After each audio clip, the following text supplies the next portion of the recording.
Wah, langitnya cantik banget. Sepanjang sejarah, manusia telah mencari-cari kehidupan antar bintang dan planet di dekat bumi. Tapi rupanya, ruang angkasa juga punya mata. Peradaban nun jauh di sana kemungkinan sedang mengawasi bumi. Dan kita memang nggak tahu pasti kebenarannya sih. Tapi menurut klaim para saintis, minimal ada 29 planet jauh yang penghuninya sedang mengawasi kita.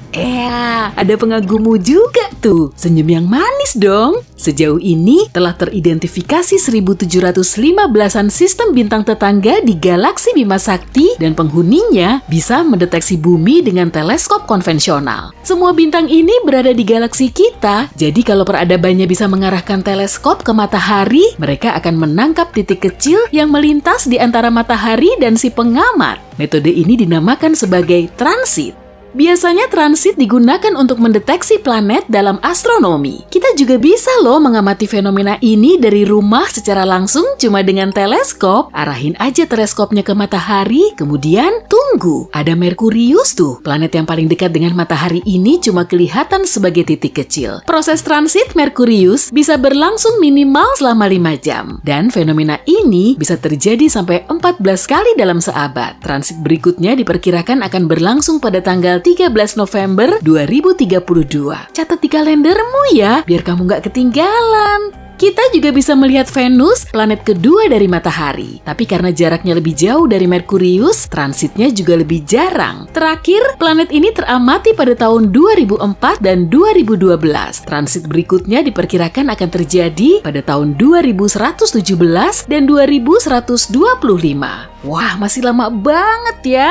Penghuni sistem bintang ini kemungkinan bisa mengamati bumi. Tapi teleskop jarak jauh punya mekanisme lain. Sebetulnya si pengamat nggak akan bisa mendeteksi titik hitam dengan matahari berada di belakangnya. Teleskop ini akan mengukur kecerahan matahari kita, dan saat posisi bumi mulai berada di antara matahari dan si pengamat, teleskop akan mendeteksi intensitasnya akan menurun karena planet kita menghalangi cahayanya. Saintis dari peradaban di luar bumi kemudian akan mampu memanfaatkan penurunan intensitas cahaya matahari untuk menghitung ukuran planet kita. Tapi dari 1700-an sistem bintang ini, gak semuanya punya kehidupan. Ilmuwan telah memilahnya lagi menjadi 29 planet di dekat sang bintang. Planet ini berpotensi laik huni karena ukurannya kurang lebih sebesar bumi dan berada dalam zona laik huni dari bintang induknya. Berarti jaraknya gak terlalu mepet dan suhunya gak terlalu ngebul untuk mendukung terbentuknya kehidupan. Airnya juga gak langsung menguap karena jaraknya gak terlalu jauh, suhunya juga gak terlalu dingin, dan airnya gak berwujud es. Jadi kita bisa berasumsi kalau di sana ada peradaban, mengingat bahwa air merupakan unsur penting bagi proses terbentuknya kehidupan.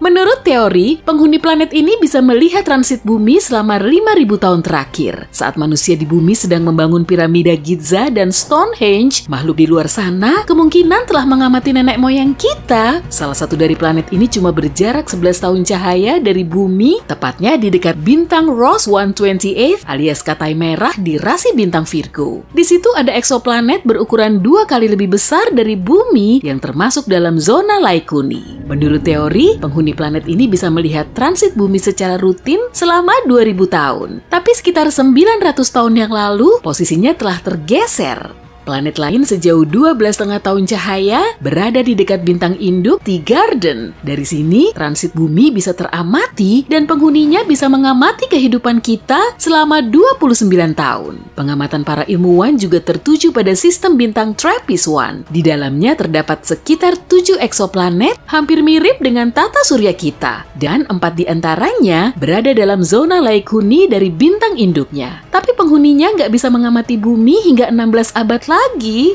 Meski begitu, kita masih bisa nyoba berinteraksi dengan semua planet ini karena jaraknya cukup dekat dan bisa menangkap sinyal radio dari bumi. Gelombang radio bisa menembus ruang angkasa dengan kecepatan cahaya, dan planet kita telah memancarkan sinyal radio secara non-stop sejak tahun 1895. Jadi, bumi kita sangat bising dengan spektrum radionya. Kalau ada planet yang dihuni peradaban cerdas dalam jarak 125 tahun cahaya, sinyal radio kita pasti sudah sampai di tujuan. Tapi masalahnya, kita juga perlu nunggu hampir selama itu untuk mendapat balasannya. Belum lagi, mereka cuma memanfaatkan sinyal radio dalam waktu yang relatif pendek. Saat ini pun, kita lebih banyak memakai Bluetooth dan serat optik daripada radio, kecuali untuk laporan lalu lintas. Lama-lama semua sinyal radio ini juga akan lenyap. Peradaban di luar bumi yang menggunakan komunikasi radio pasti memiliki teknologi maju. Tapi bisa juga kehidupan di luar angkasa sana jauh berlainan dari asumsi kita. Sinyal radio sudah sampai di planet tersebut, tapi penghuninya nggak bisa menerimanya. Dan saat mereka bikin antena untuk menerima sinyal radio kita malah sudah nggak memancarkannya lagi. Meski begitu, para ilmuwan terus berupaya untuk mengirim sinyal radio terenkripsi ke ruang angkasa agar bisa berkomunikasi dengan peradaban di luar bumi. Pada tahun 1974, mereka telah mengirim pesan Arecibo ke medium antar bintang. Kalaupun memang ada peradaban yang memahami pesan itu, mereka akan melihat bentuk kotak seperti ini. Di dalamnya terdapat semua informasi tentang manusia. Yang teratas berisi sistem nomor kita, lalu ada nomor atom, kemudian DNA kita, beserta gambar untainya di bagian bawah. Yang ini gambar manusia, di bawahnya ada gambar tata surya kita. Dan posisi bumi, planet ketiga di tata surya kita, nggak sejajar dengan planet lain. Dengan begini mereka akan tahu kalau pesan ini berasal dari bumi. Di bawahnya terdapat diagram teleskop radio Arecibo.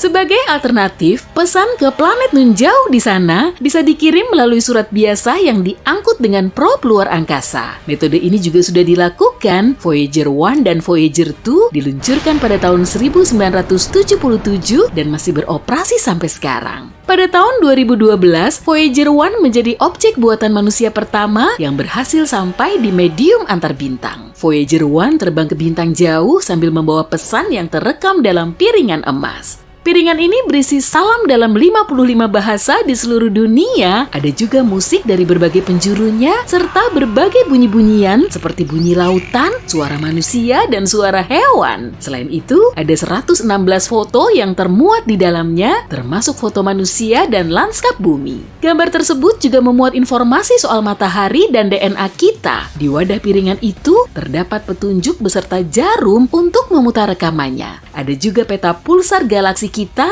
agar astronom dari peradaban di luar bumi bisa menemukan tata surya kita. Tapi metode seperti ini punya kelemahan utama pada waktu. Voyager 1 akan sampai di destinasi pertamanya, yaitu bintang Gliese 445 dalam waktu 40.000 tahun. Lalu Voyager 2 akan tiba di bintang Rosse 248 dalam waktu 42.000 tahun. Dan selama sekitar 296.000 tahun, Voyager 2 akan melintasi Sirius, bintang paling terang di langit malam. Lama banget!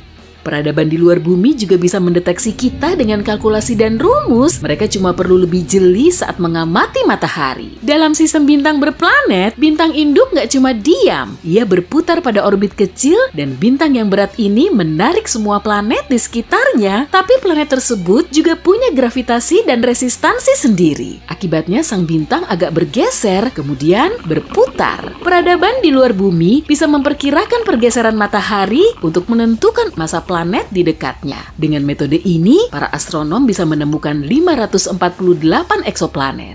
Semisal kita nyoba berkomunikasi dengan eksoplanet di sekitar bintang terdekat kita, Proxima Centauri. Di situ memang ada eksoplanet, tapi radiasi dari bintang induknya bisa menghancurkan semua rupa kehidupan di permukaannya. Kalaupun kita mendapatkan sinyal balasan, komunikasinya akan berlangsung super lelet, bahkan paling lambat sepanjang sejarah karena pengirimannya selama 4,2 tahun. Dan kita perlu nunggu 4,2 tahun lagi untuk dapat balasannya. Baru kemudian kita bisa menindaklanjutinya. Peradaban ini nggak bisa terbang ke luar angkasa, maka kita perlu menjemput bola. Meskipun jarak bintang Proxima Centauri paling dekat dengan tata surya kita, perjalanan ke situ perlu waktu selama 73.000 tahun dengan roket konvensional. Jadi kita perlu bikin wahana antariksa yang bisa ngebut dengan kecepatan cahaya. Itu pun masih nyita waktu sampai 4,2 tahun untuk sampai di tujuan.